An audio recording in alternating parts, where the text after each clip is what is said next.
Bonjour et merci de nous suivre. Nous recevons une fois de plus le père Odon Charles Miense depuis le Canada. Le père Charles Odon Miense nous parlera aujourd'hui de la lettre ecclésiastique des évêques de la grande province du Kivu, autrement dit du Grand Kivu comme on l'appelle, sur la situation sécuritaire à l'est de notre pays. Nous parlerons également d'un sujet d'actualité. Il s'agit du dialogue. Le dialogue tel que prôné par Joseph Kabila, mais le dialogue tel que vu par un observateur averti, le père Odon Charles Miense depuis le Canada. Merci de mon père d'avoir une fois de plus accepté notre invitation et soyez le bienvenu dans cette émission. Merci beaucoup, Kerwin. Ça me fait plaisir de servir le peuple congolais. Après la dernière émission que nous avons faite ensemble, vous aviez lancé un appel aux évêques du Congo pour qu'ils se montrent un peu plus réactifs par rapport à la situation sécuritaire du pays. Et là, les évêques du Grand Kivu réagissent. Pourrait-on dire que ces évêques ont réagi à votre appel? Bon, je disais que dans le système de fonctionnement et de travail des évêques, il y a du travail qui s'est fait en coulisses et dans le silence. Je l'avais dit et je l'avais affirmé plusieurs fois. Et je ne dirais pas directement que c'est parce que j'avais lancé une interpellation à nos pères les évêques qu'ils prennent parole. Et je ne pense pas que je puisse conclure de cette façon-là. Mais on peut quand même dire, oui, bon, les choses se mettent peuvent être comprises peut-être aussi de cette façon pour certaines personnes, mais pas vraiment pour moi. Parce que moi, je sais que les évêques travaillent beaucoup en silence, mais s'ils élèvent le ton, c'est qu'ils ont réellement réuni toute l'information pour que finalement qu'ils puissent parler, et quand ils parlent des choses vraies. Et ils parlent avec n'est-ce pas, avec de la matière qui est tout à fait palpable et que personne d'autre ne peut venir pour, n'est-ce pas, mettre en doute la parole qu'ils ont sortie, de telle sorte que ça puisse, n'est-ce pas, discréditer cette parole qu'ils ont sortie. Je pense qu'ils ont travaillé beaucoup en silence, réunir toute l'information pour qu'en prenant la parole, qu'ils puissent nous dire des choses vraies. Il n'y a pas que ça. Il y a aussi le fait que, il y a déjà de cela quelque temps, la SENCO avait fait une déclaration qui fustigeait, qui refutait complètement le processus de balkanisation qui était qui s'enclenchait déjà. La SENCO avait dit non, non, non à la balkanisation. Voilà donc ce que je peux dire. On peut dire oui et non.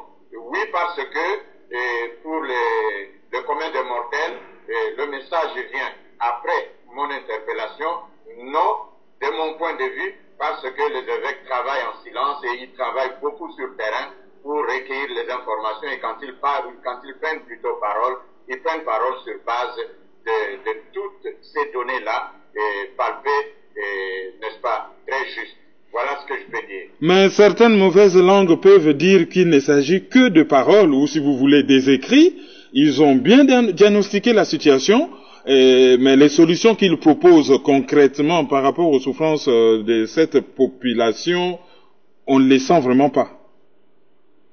Oui, on pourrait dire ça comme ça, mais moi j'aurais aimé que nous puissions partir d'abord de l'approche qu'ils ont eue. Et ils ont eu dans leur analyse, avant de faire leur analyse, avant d'arriver à des conclusions, ils ont utilisé l'approche voir, juger et agir.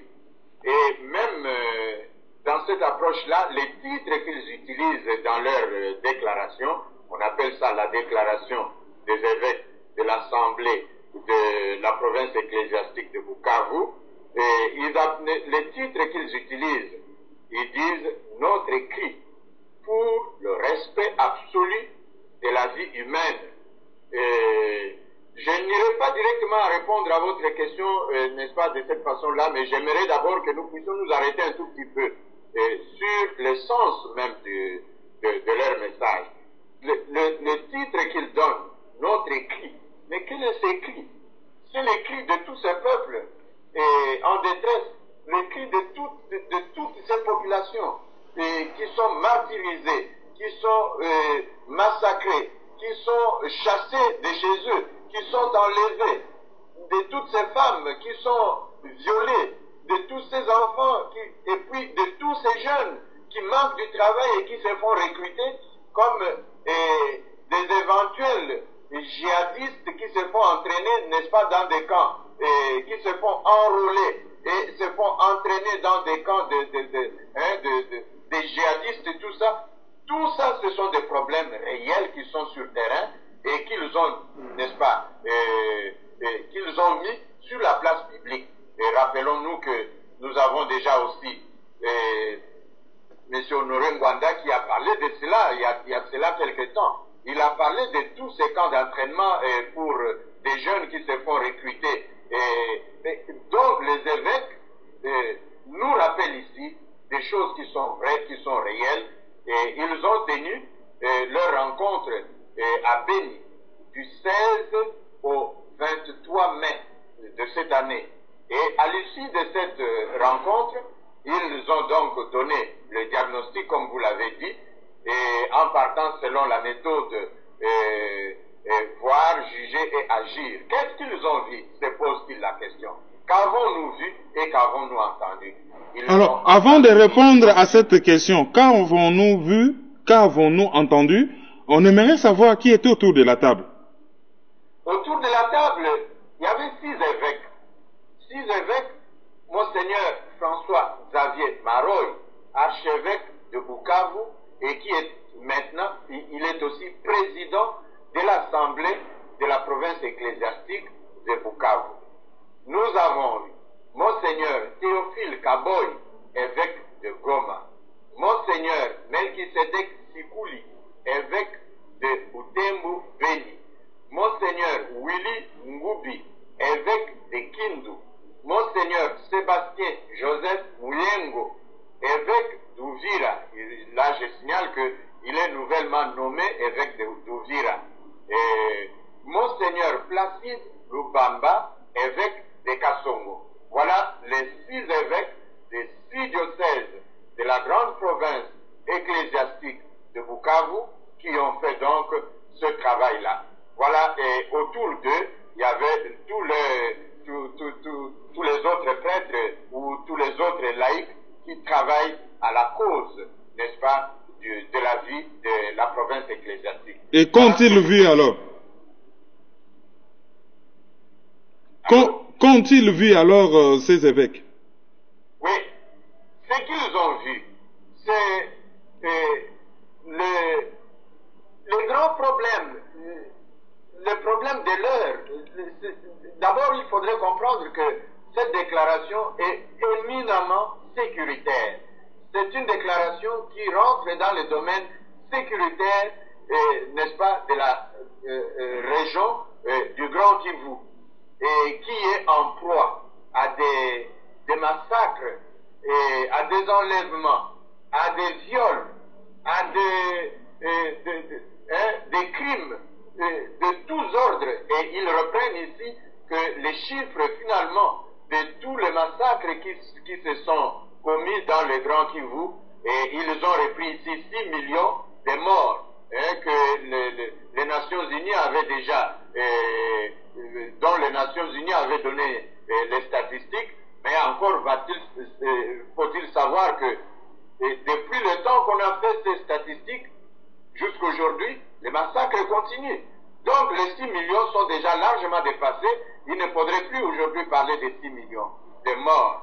Donc, on a les morts, on a les viols, on a les enlèvements, et ces enlèvements, on ne sait même pas ces gens sont partis où, et on nous donne aussi des chiffres de certains de ces enlèvements, de tous ces morts-là, et puis ils donnent village après village, date après date, tout ce qui s'est fait sur le terrain, n'est-ce pas, de tous ces crimes-là.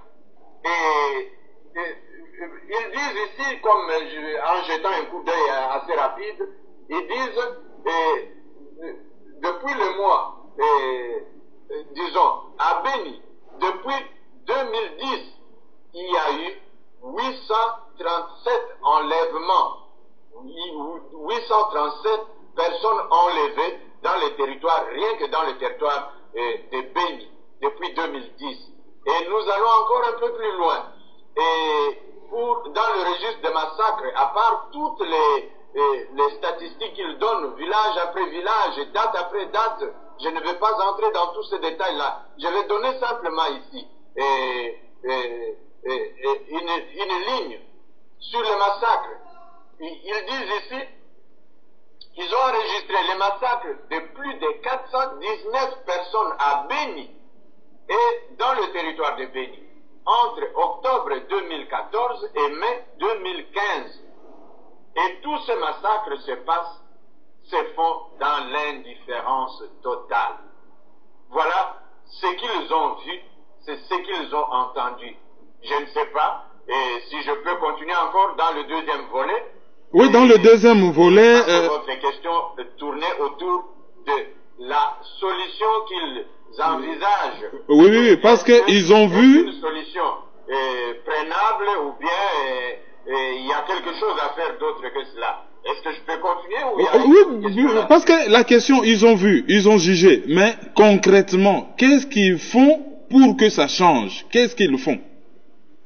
Ben, j'aimerais que vous me laissiez encore un peu de temps pour que nous puissions voir leurs analyses. Parce qu'ils ont vu. Ce que nous avons dit là, c'est qu'ils ont vu. La deuxième étape de leur travail, c'est qu'ils ont proposé, ils ont fait des analyses. Dans les analyses qu'ils ont, ils se posent la question. Qu'en pensons-nous? C'est là alors le domaine de l'analyse. Dans leur analyse, ils disent, du côté de Bourreau, nous observons la mise en place d'une terreur d'épuration systématique des personnes, d'une stratégie de déplacement forcé des populations en vue d'occuper progressivement leurs terres et de l'installation des foyers d'intégrisme religieux et des bases d'entraînement terroriste. Tout cela se passe dans un contexte d'une mafia économique et d'un affairisme politico-militaire alimenté par les pillages à grande échelle, d'abondantes ressources naturelles. Donc, les ressources minières, les ressources forestières, les ressources animales, les ressources pétrolières. Voilà donc leur analyse, ils vont un peu plus loin. Dans ce qu'ils constatent là, en faisant cette analyse, ils se disent, est-ce que les hommes au pouvoir, est-ce qu'ils font vraiment leur travail comme il faut? Ils se disent, soit ils sont incapables, je vais très vite, je n'entre pas trop en détail, ils se disent, soit ils sont incapables, les hommes au pouvoir, donc le pouvoir en place à Kinshasa, et soit ils sont incapables, soit ils sont démissionnaires, soit alors ils sont complices. Ils se posent donc ces trois questions-là. Est-ce qu'ils sont incapables? On se dit, quand ils voient que les massacres continuent à se perpétrer, on ne pense pas qu'ils soient incapables de stopper ce massacre. Ils sont capables de le faire parce que ils ont le monopole du pouvoir, de la force, parce qu'ils ont l'armée. Ils ont tout. Et la MONUSCO est là. La MONUSCO regorge 17 à 20 000 personnes. Et ça fait déjà presque 20 ans qu'ils sont là, avec une mission spécifique de sécuriser les populations. Et ils ne le font pas. Ça veut dire qu'ils ne sont pas incapables, mais ils répondent plutôt aux critères, au deuxième critère. C'est-à-dire, ils sont soit complices, soit ils sont démissionnaires. Voilà la situation telle qu'elle se présente. Ils ne sont pas incapables, mais ils sont plutôt démissionnaires et ils sont complices. Mais ils ne sont pas non plus démissionnaires, mais ils sont plutôt beaucoup plus, la balance pèse beaucoup plus du fait qu'ils sont complices, parce que, ayant toutes les forces ayant toutes les capacités d'arrêter tout ce qui se passe, nous pourrons dire, n'est-ce pas, les évêques nous amènent à conclure que toutes les autorités, que ce soit du côté de ceux qui nous gouvernent à Kinshasa, que ce soit du côté de la communauté internationale, ils sont donc complices de ce qui se passe pour la seule et l'unique raison qu'ils sont dans le processus de la balkanisation du pays et ils sont dans le processus de l'affairisme. L'affairisme ici, c'est l'exploitation de toutes les richesses, n'est-ce pas, de cette région. Voilà ce qui se passe, ce qu'ils ont donc tiré comme conclusion de leurs analyses. C'est très pointu leur lettre. J'aimerais savoir si la hiérarchie, la haute hiérarchie de l'Église catholique à Kinshasa a repris cette lettre et en a fait large écho. Quelle a été la réaction de la haute hiérarchie de l'Église catholique à Kinshasa? Déjà que ce message figure dans le site de la Senko, c'est déjà le relais le plus positif que nous pouvons retrouver dans ce processus-là. Donc, quand vous me posez cette question-là, le relais est fait par le fait que le message figure désormais sur le site de la Senko et c'est le relais le plus fiable. Et quant à dire que la parole peut être reprise par l'une ou l'autre personne ou la Senko elle-même, je pense que là c'est une autre question. Mais que le message figure sur le site de la Senko, c'est déjà le relais. La Senko endosse ce message. C'est ce que je peux dire pour l'instant. Alors, mais quand on regarde cette lettre, c'est des prêtres qui l'ont écrite et c'est émaillé de versets bibliques qui correspondent à chaque situation. Alors, nous avons vu dans la Bible que lorsque Jésus a vu des marchands exercer leurs activités dans le temple, il les a chassés violemment. C'est-à-dire qu'à un certain moment, lorsque la parole ne suffit plus, il faut passer aux actes.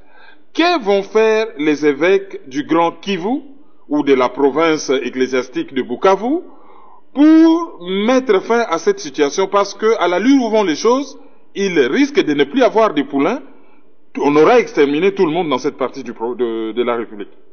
Évidemment, cette question que vous posez est la même que celle que vous avez posée tout au début, de dire, bon, est-ce que la solution à laquelle il nous invite après l'analyse, est-ce que c'est une solution qui correspond à la situation, au grand mal que vit la population, au grand mal que traverse, n'est-ce pas, cette région, le Congo, s'il faut ainsi dire.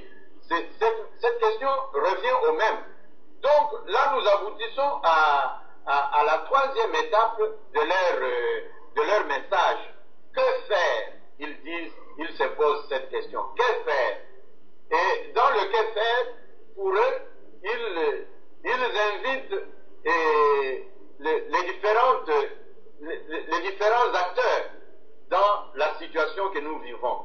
Et d'abord, ils donnent le message, ils invitent le chef de la République, le chef d'État, le chef de l'État, à prendre toutes ses responsabilités régaliennes et faire restaurer la paix. Alors, si, je dis bien, si la complicité vient de Kinshasa, mais elle viendrait de qui? Là, c'est alors la question, la question fondamentale. Parce que c'est lui qui a la force. C'est lui qui est le commandant suprême des forces armées, le commandant suprême de la police, le commandant suprême de toutes les forces de sécurité. Donc, en se posant cette question et en demandant au président de pouvoir prendre toutes ses responsabilités, je me demande, lui en tant que... parce que dans leurs analyses, ils ont dit, ils sont complices. Ça veut dire que, parce qu'ils sont complices, est-ce que lui est mis de côté dans cette complicité-là? C'est une question qu'il faut se poser. En lui demandant de rétablir la paix, de faire en sorte que toute la situation puisse s'arrêter. Où va s'arrêter sa complicité? Parce que lui, en tant que président de la République, est-ce qu'il n'agit pas dans ce qu'on appelle la haute trahison? Voilà une question qu'on peut se poser. En passant, ils en appellent à la MONUSCO de pouvoir jouer son rôle. La MONUSCO, elle aussi, parce qu'ils ont dit qu'il y a la complicité. La MONUSCO, nous savons bien que quand les rebelles, que ceux que nous appelons faussement les rebelles, parce qu'ils ne sont pas des rebelles, ce sont des Rwandais, ce sont des Burundais, des Ougandais, qui font des incursions sur les territoires congolais pour massacrer, pour faire ce qu'on appelle la politique du dépeuplement des territoires, pour que finalement eux puissent repeupler ces territoires avec leur population venant du Rwanda, de l'Ouganda, de Burundi, ainsi de suite. La MONUSCO, en tant que complice, nous l'avons dit, ils ont arrêté la MONUSCO avec des uniformes de la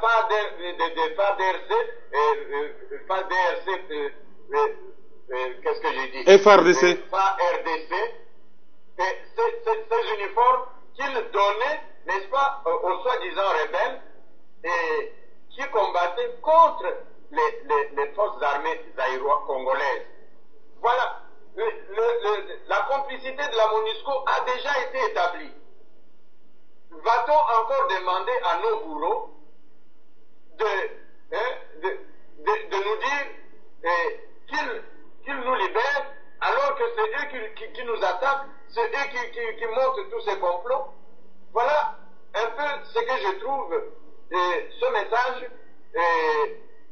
Moi je pense qu'ils utilisent une certaine diplomatie, mais j'aurais aimé que cette diplomatie puisse aller droit au but pour dire: la MONUSCO, étant donné que vous êtes complice, cessez votre complicité et jouez le rôle qu'il faut pour que vous puissiez, n'est-ce pas, au lieu de consommer inutilement énormément l'argent qui soutient votre présence au Congo, que vous puissiez jouer plutôt le rôle qui convient.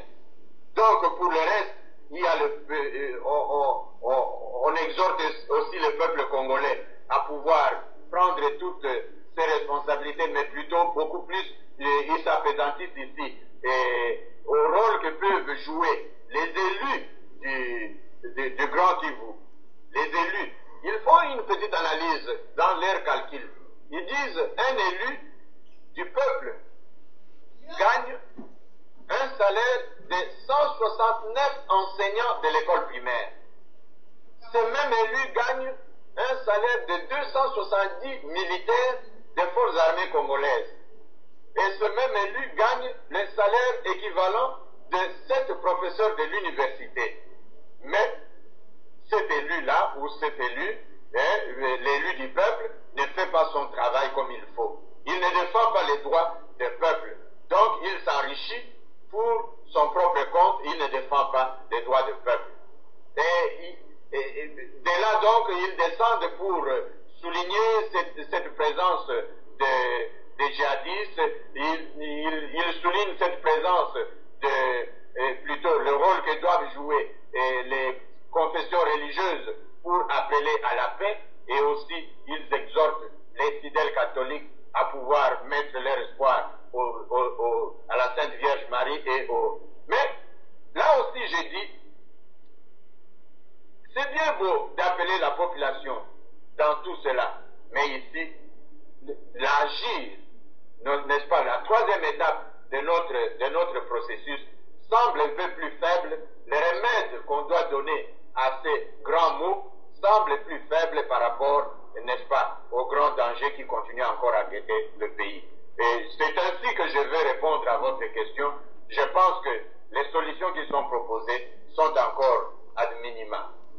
Ouais, parce que le 16 février, il y a quelques années, je pense 1990, lorsque la conférence nationale souveraine a été fermée, les laïcs et les catholiques ont mis la population dans la rue. Pourquoi ne pas établir un rapport de force à l'Est que les bourreaux du Congo sentent que la population est vendez-vous et que ils vont résister en fait. Au lieu de laisser la situation pourrir jusqu'au jour où on se réveillera le matin, la balkanisation a eu lieu et le Kivu devient une province rwandaise. Donc, votre observation est tout à fait normale et elle est tellement correcte que nous devons passer. Vraiment, je félicite nos pères les évêques d'avoir fait cette analyse qui est très profonde. Moi, j'appelle cette analyse d'une bombe parce que on n'a jamais entendu ces discours-là comme ça avec autant de détails et avec autant de précision.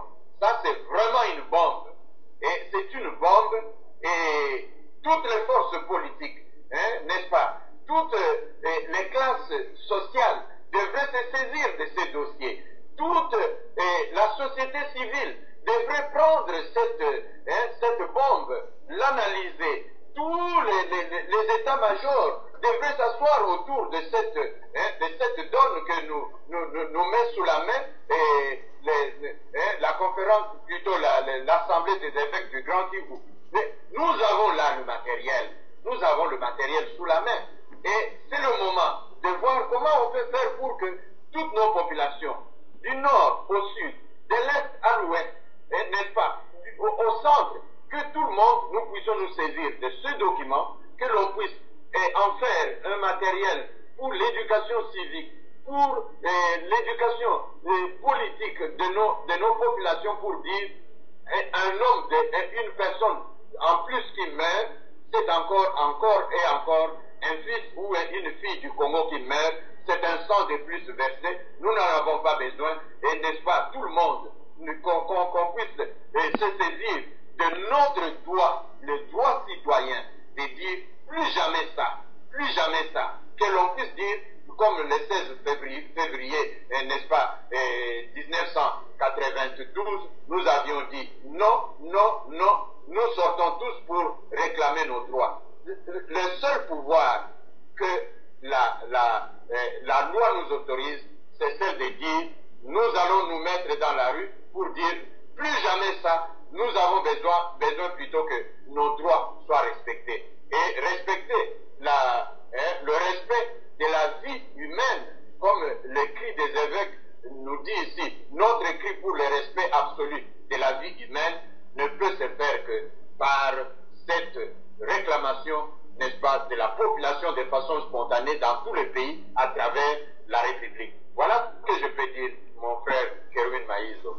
L'analyse est tellement, n'est-ce pas, poignante plutôt, que je ne peux pas me taire, qu'un Congolais digne de son nom ne peut pas se taire. Merci de me reprendre pour le 16 février 1992 et ça me permet d'assurer une bonne transition par rapport à nos propos. Pendant que les évêques du Grand Kivu lancent un cri de cœur, ils ont observé, ils ont jugé, ils veulent agir. À Kinshasa, les débats tournent autour des élections, autour du dialogue. À propos du dialogue, pensez-vous que c'est le moment de parler des dialogues à 1 année et demie de la fin du mandat illégal et illégitime de M. Joseph Kabila? Mon cher ami Kerwin, beaucoup de personnes ont déjà fait, d'éminentes personnes de haut niveau, ont déjà fait leurs analyses. Vous aussi, je viens de suivre votre dernière analyse qui me semble aussi assez bien solide. Mais tout cela, parler du dialogue à ce moment-ci, ça c'est un faux fouillant. Il y a déjà de très grands problèmes qui sont sur la table, n'est-ce pas, qui méritent d'être traités pour que l'on puisse trouver solution à ces problèmes-là. Le plus gros problème que nous avons sur la table à ce moment-ci, c'est le problème de la fosse commune, n'est-ce pas, de Maluku.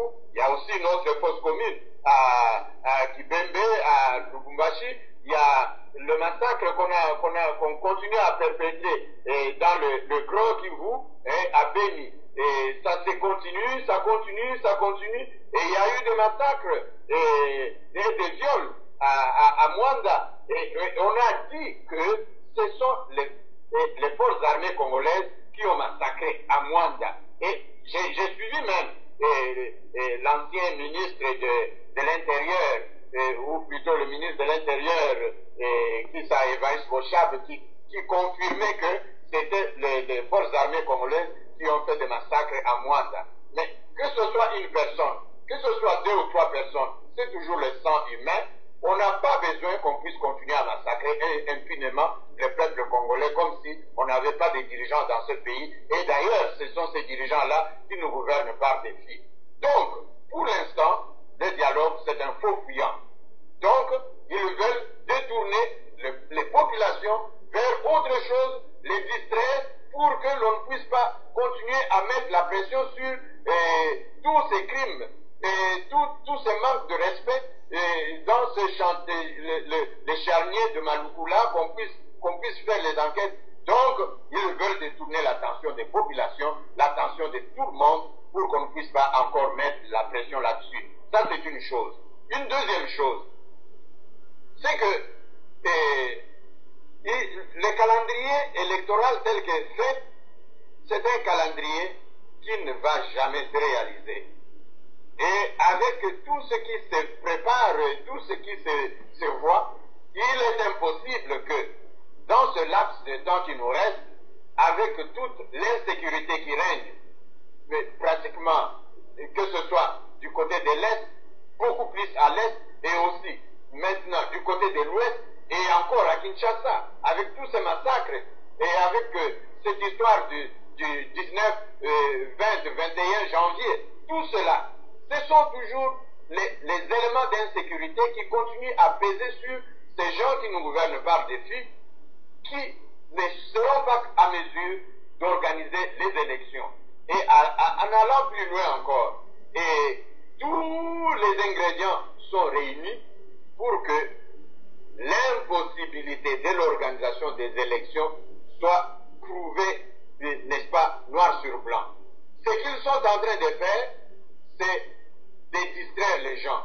Et pour que l'on ne puisse pas focaliser les attentions des gens sur les points saillants, n'est-ce pas, les points brûlants de l'actualité, la vraie actualité alors, ils mettent sur la table, n'est-ce pas, le dialogue.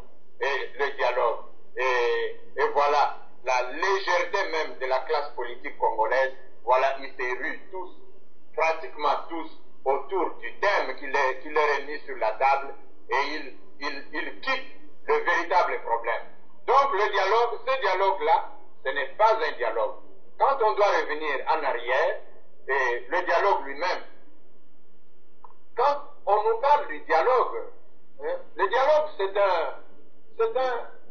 un mot qu'on peut scinder en deux. On dit dia pour dire ce qui traverse, ce qui perce, ce qui entre, qu'est-ce qui entre?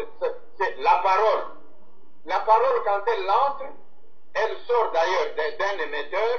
L'émetteur va émettre la parole et entre deux interlocuteurs. Moi, si je suis émetteur, ma parole, quand je suis en processus de dialogue avec l'autre, donc ma parole va traverser son cerveau, ma parole va traverser ses entrailles, ma parole va traverser tous ses sens, et cette parole va bouger l'autre.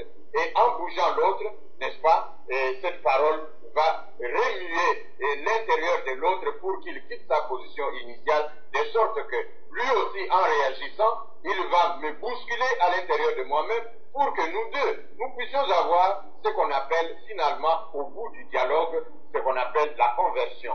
Et quand on doit se convertir, c'est pour quitter notre malfaisance, pour que nous entrions dans la bienfaisance, assurer le bien-être des uns et des autres, assurer le bien-être de chaque interlocuteur, n'est-ce pas, de ce qu'on appelle les partenaires dialogaux. Alors, dans le cas du Congo, est-ce que, vous me posez la question, est-ce que le moment est bien choisi pour entrer dans ce dialogue? J'ai dit non.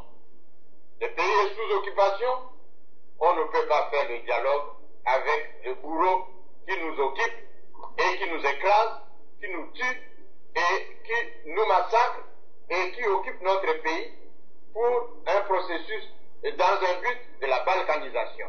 On ne peut pas aller au dialogue avec eux.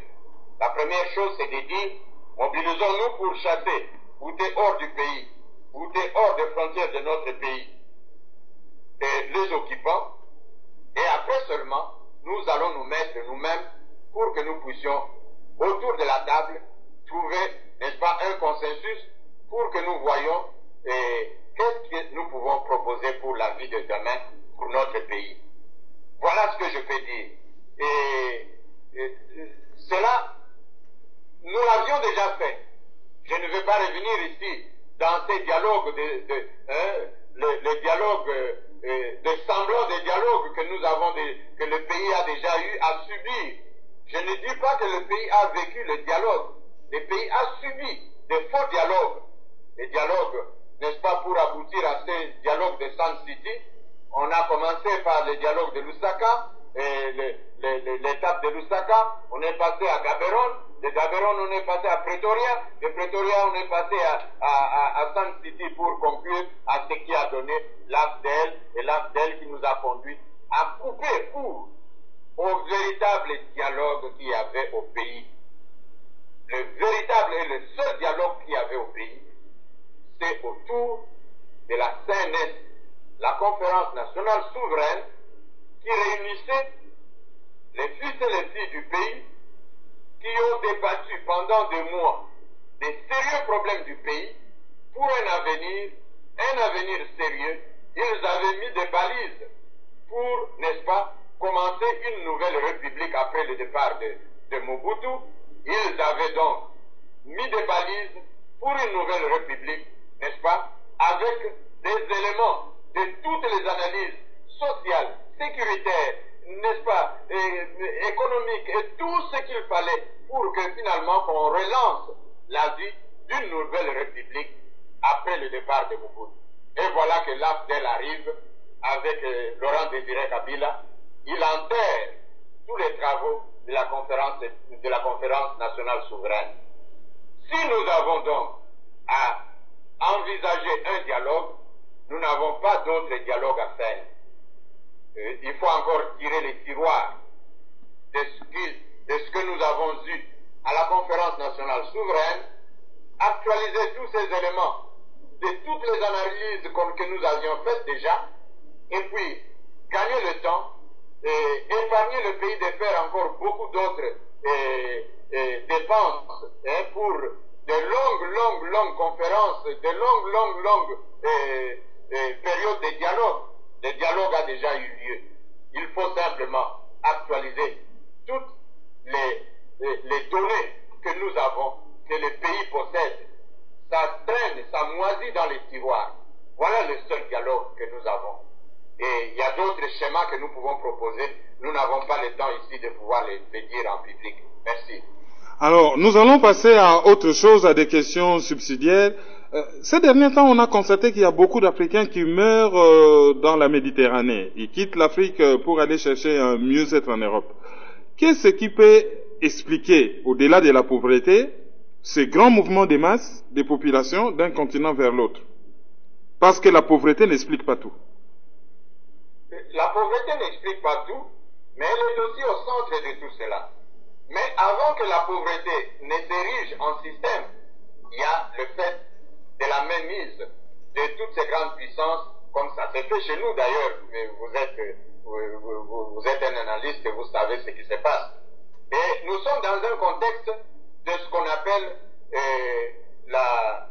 n'est-ce pas, la configuration du nouvel ordre mondial. Dans ce nouvel ordre mondial, toutes ces grandes puissances se tournent finalement vers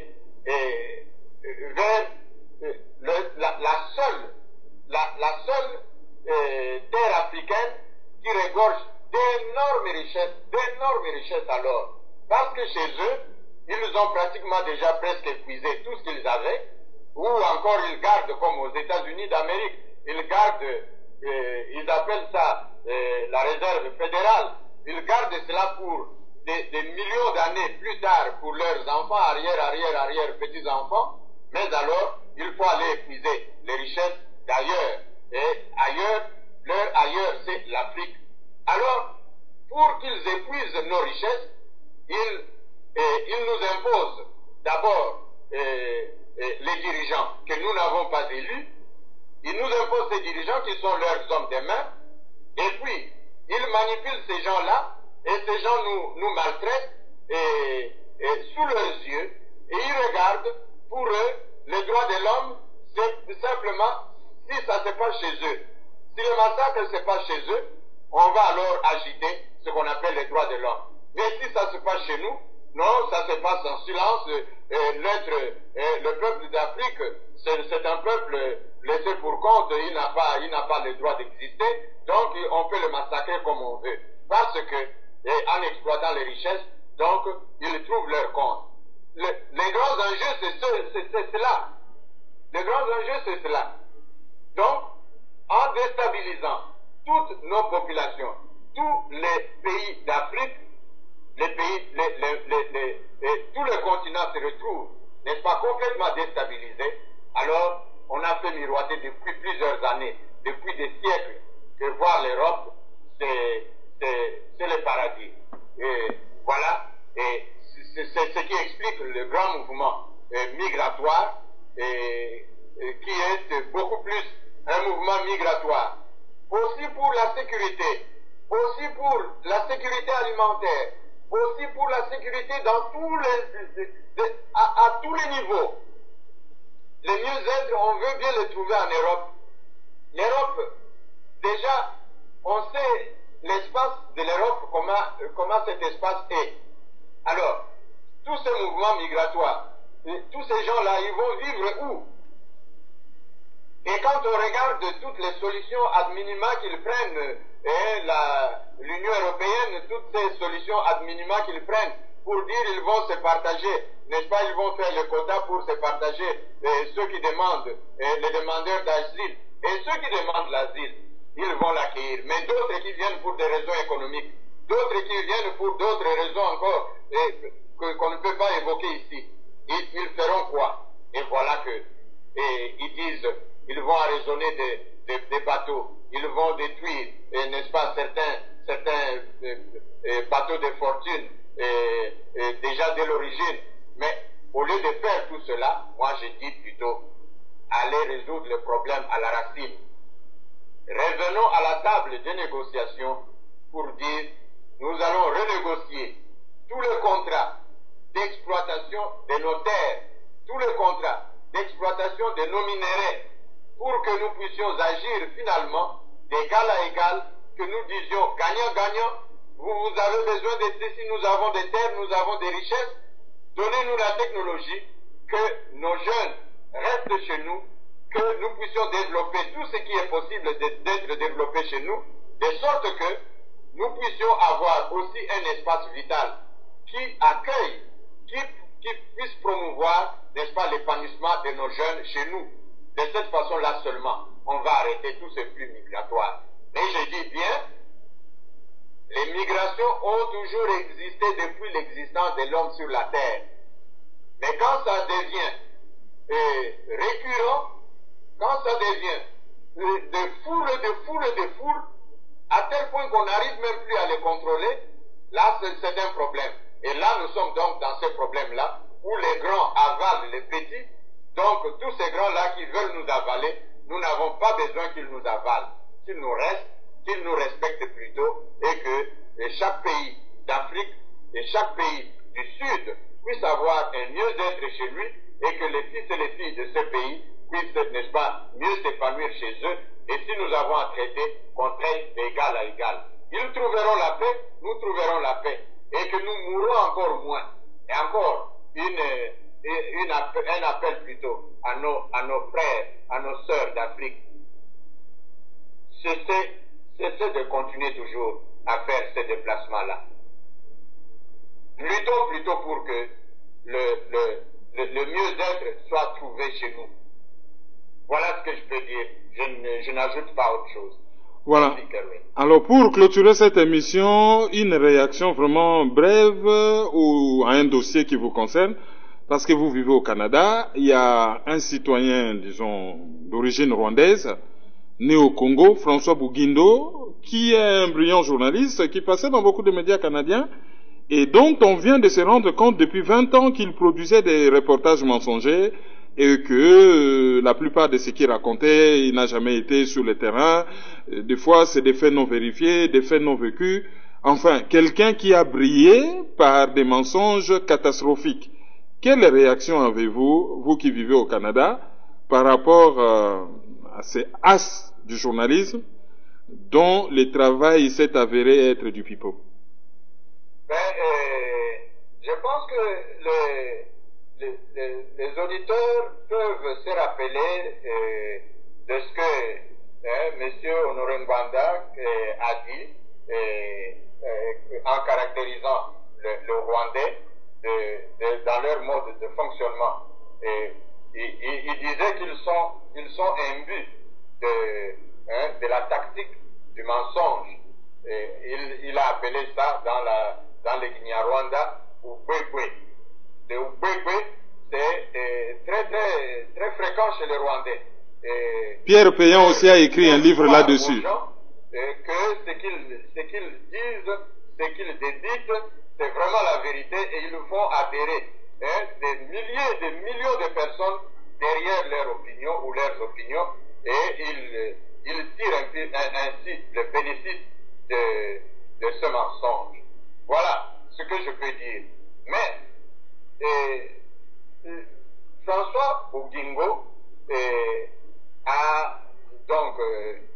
a été ici dans pratiquement tous les grands médias du Canada et il a fait la une pendant toute cette semaine de cette révélation qui a été faite. Donc, ce que je peux dire, c'est que inviter nos frères, nos sœurs journalistes de pouvoir faire leur métier avec beaucoup de sérieux, que l'éthique même du travail puisse jouer, qu'ils ne puissent pas tomber dans les on-dit, qu'ils ne puissent pas tomber dans la voie de la facilité pour, n'est-ce pas, faire tomber des millions des auditeurs, des millions des auditeurs dans une erreur qui est une erreur fatale. Parce que induire des millions de personnes dans l'erreur, c'est vraiment, c'est très grave. Je dis bien alors, c'est très grave. Et on ne peut comprendre François Bougingo que dans la logique du schéma de Ubwegwe. Il n'est pas loin de son maître à penser,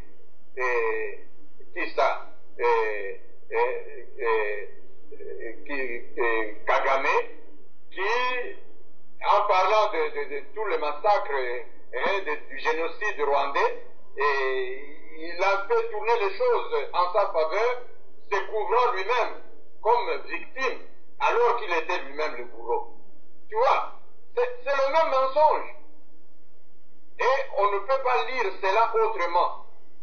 Et pour nous, Congolais, François Bougingo est né, d'après ce qu'il a dit, ou ce que nous avons vu sur sa biographie, il serait né à Kisangani. On ne veut pas lui en vouloir pour cela, mais naître à Kisangani, être né à Kisangani ne lui donne pas la nationalité congolaise. Il n'est pas congolais, c'est un Rwandais. Donc, nous ne pouvons comprendre nous ne pouvons comprendre sa logique que dans cette même logique-là, comme je l'ai dit tout à l'heure, de Ubwegwe. Donc, on n'entre pas dans cette logique. S'il a dit du mensonge, qu'il demande pardon à de nombreux auditeurs qui l'ont suivi tout le temps et à des chroniques qu'il donnait chaque matin. Et on ne dit pas peut-être qu'il a tout donné, tout ce qu'il a donné était faux, mais au moins, beaucoup de choses de ce qu'il a dit étaient faux, d'après les analyses de ceux qui ont fait, n'est-ce pas, le recoupement des informations. Voilà tout ce que je peux dire, mon frère Kerwin. Donc, c'est une invitation pour dire que nous, nos frères, nos sœurs, dans le journalisme, nous mordons beaucoup à l'information que vous nous donnez, que vous ne tombiez pas dans la logique de ce que nous appelons, nous, Congolais, les médias mensonges. N'entrez pas dans la logique de ce que nous, Congolais, nous appelons les médias mensonges. De ce qui est vrai, on ne le dit pas, mais de ce qui est faux, on le fait miroiter aux yeux des gens. Et dans tous ces grands médias au monde, les vrais, on les tourne. Et on les cache, mais les faux, on les fait voir au grand public pour mentir le grand public. Donc là aussi, il y a une interpellation à faire à tous nos grands médias du monde entier. Merci, Kerwin. Merci d'avoir été avec nous. Merci de nous suivre sur maizo.com. Partagez, commentez. Bonne journée à tous.